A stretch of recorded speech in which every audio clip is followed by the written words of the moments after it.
Here we have our observations tool. Okay, you can clearly see from January all the way up to December, which is really, really good for identifying if you might have missed a month once they're all colored in with these colors here.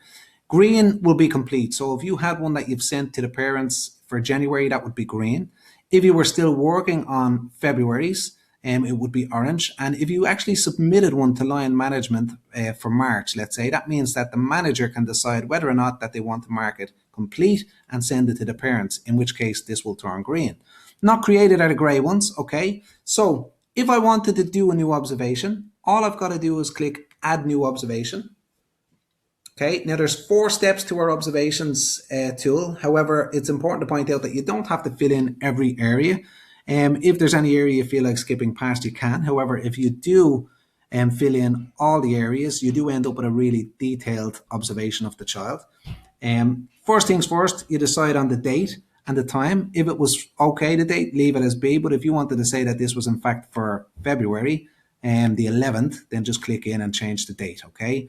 You'll see that it auto saves regularly up here as well, okay? Next thing I do then is I'm going to upload my photograph. So I go in here to browse, and again on the tablet you can decide whether or not you want to upload it from the gallery, or you can take a photograph there and then on the tablet. Then it's going to be what type of observation is it, okay? Is it an emotional, general, intellectual, language? Again, there's loads of different options in here that you can choose from. These can be edited as well. You can add in more. But for now, I'm just going to select any of these just to show you how it looks. What activities and experiences is? So is it child initiated, child led, free choice activity, guided play, large group? I'm going to say it's guided play just for this one. Description / context is next. And in here, you can drag this box out a little bit. Describe what is happening. How does the child interact? What does the child say? Interest, skills, dispositions, and what decisions the child makes. Now, you don't have to answer all of these. These are just prompts to go off. You can delete them and they'll still be there the next time you go in to do an observation. But let's say, for example, I wanted to answer, describe what is happening.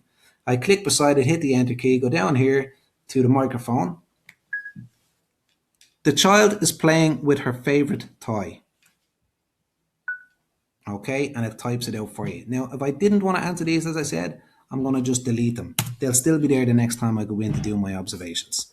What will we do next is our extended learning. So obviously you'd know what to be putting in that section. Next then is your Astra and Shield. Okay, so we're going to link it now to the curriculum. So I'm going to go in here. There's well-being, identity, belonging, communicating, exploring and thinking. I'm going to say that this one is part of exploring and thinking, just for now. Next step brings up your 4 aims, so you can have a quick read, and these aims are linked to this theme, and you can say, okay, I'm going to go with aim number 2, and this will bring up the 6 goals that are linked to those aims. Okay, so you have a quick read again and say, okay, I'm going to go with this one, and hit next step. When you do this, it brings up your Shield to standards, but you'll notice that there's a lot of numbers missing out of the standards because they're irrelevant. They're not connected to what you've selected so far. Now, let's say, for example, I decide to go with standard number 5. Out of the 75 components that there are, it's only giving me these 6 that are relevant. It's eliminating everything else. So I have a quick read again. I say, okay, this one suits me best, and go down the bottom, hit finish. At this point, it gives you a brief overview of what you've selected so far.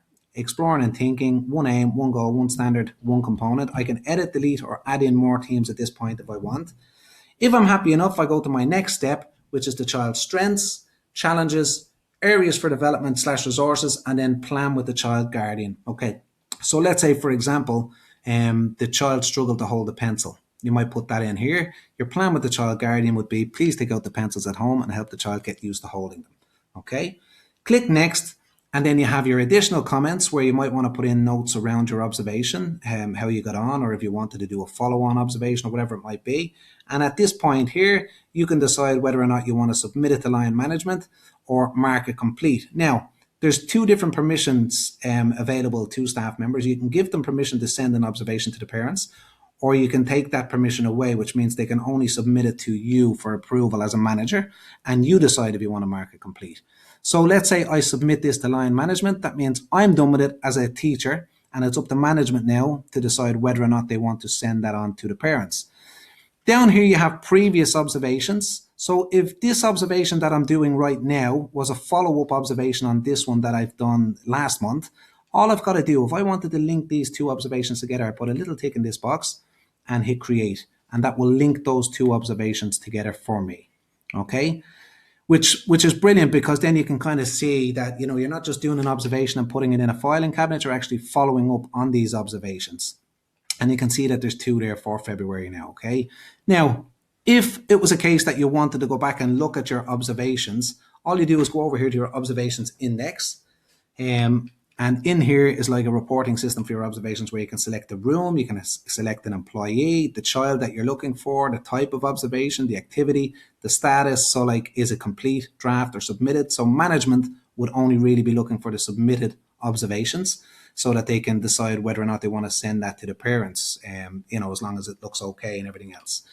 But that's the observations. As I said, it's a really quick demonstration for you. If you'd like a proper run through of our observations tool, please feel free to click the link in the website and get in touch, and we can organize that for you.